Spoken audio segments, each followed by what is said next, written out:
Hello, and welcome back to another video. My name is Jake the Genealogist, and recently I've kind of thought to myself, why not make another presidential video? My first two videos were presidential, but then I kind of just moved into genealogy and other stuff, so I thought I'd kind of return to my roots, you could say, and do another presidential video. And in this one, I decided to create an index, and if you don't know what that is, it's basically a formula where you input values into it and it kind of spits out a number, and you can compare that with other numbers to kind of make a bit of a range, and that can help determine if you're low or high on the range, or whatever object you're measuring is low or high on the range. Take the body mass index. That's a very good example where you input your height and weight, it gives you a number, and you can kind of determine if you're low on the body mass index or high on the body mass index.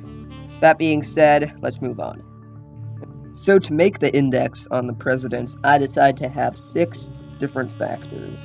One of them would be term length, another one would be the expert's view, another one would be ability, another one would be previous offices held before they became president, another one would be IQ, and another one would be leadership ability. Now, I got 4 of those from one kind of poll that I found on Wikipedia. And it's kind of the most recent poll because it's from 2018, because I wanted to include our current president, President Trump, in there as well for the ratings. And some of these are weighted highly, some of them are not. So, for example, everyone wins on the term length one, because that doesn't always matter. I mean, you can obviously be assassinated midterm, like JFK, Abraham Lincoln. They didn't serve the full 8 years. They probably would have, though, but they got assassinated, and therefore their presidential terms cut short. So those aren't rated too highly. And I have a different range for each of them. So if they serve 1 and under years, so that's basically 1 or 2 presidents. William Henry Harrison, who obviously only served 31 days in office, and I believe Zachary Taylor, who just served basically about a year in office. And they get a multiplier of 1.25. If they serve 2 to 4 years, they get a multiplier of 1.5. They serve 5 to 7 years, they get a times 2 multiplier. If they served exactly 8 years, 2 terms, they get a times 3 multiplier. And if they served 8 or more years, which is one case, which is FDR, they get a times 5 multiplier. And then for expert's view, obviously I'm taking it from that poll from 2018, the most recent one on Wikipedia. And they're kind of ranked. They're given a certain number out of 44, because that's how many different presidents we've had. And if they fall under the category of 36 to 44, basically kind of the top 8 worst, they get a times 0.5 multiplier. If they get 21 for 35, it's a times 0.75 multiplier. 11 for 20, it's a times 1.25 multiplier. 6 for 10, it's a times 3 multiplier. And 1 for 5, it's a times 5 multiplier. And I continue down through the list.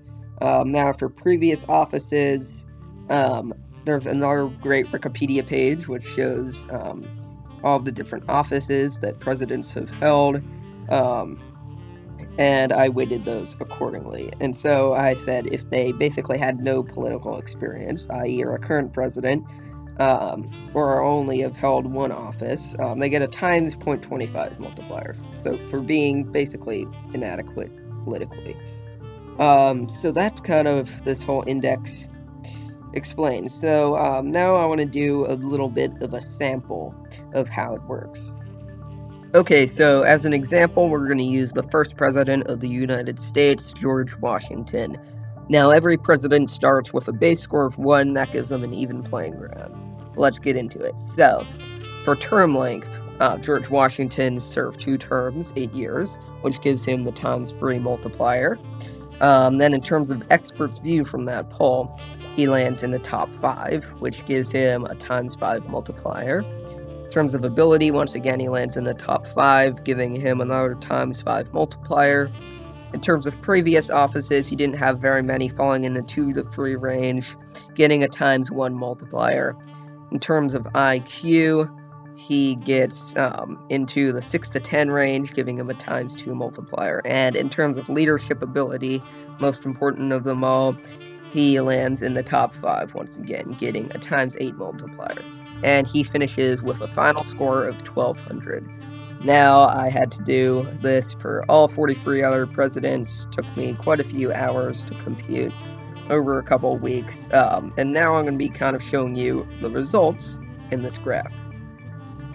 Okay, so after I computed all of the different ratings for these presidents, I grouped them into a certain range. Now, the top range here in a kind of teal color is the great. Then the next range, which is kind of in the pinkish color, is good. The yellow range is mediocre. Orange is pretty bad. And the purple is really bad. Alright, so here is the graph of all the different presidents. Now, as you can see, what this is very good at doing is picking out a lot of outliers. And the whole reason that I did the top 5 best and worst is because, as you can see right here, you can easily pick out 5 outliers on this graph who got very, very good scores. Who got scores in the thousands. And then the worst ones are actually not visible on here. I mean, many of them got fractional scores, which wouldn't be visible on this rating chart going all the way up to 3,000. And so you'll only be able to find out those scores very easily in my list of the worst presidents. Now, keep in mind for these videos that these are not my opinion. These are not in any way biased by me. They may be biased by the fact that I used kind of a poll from certain people, and that it's a very recent poll. And so maybe people's opinions on the current president, i.e. Trump, or recent presidents like Obama, Bush, or Clinton, might be a little bit altered compared to some of the older presidents.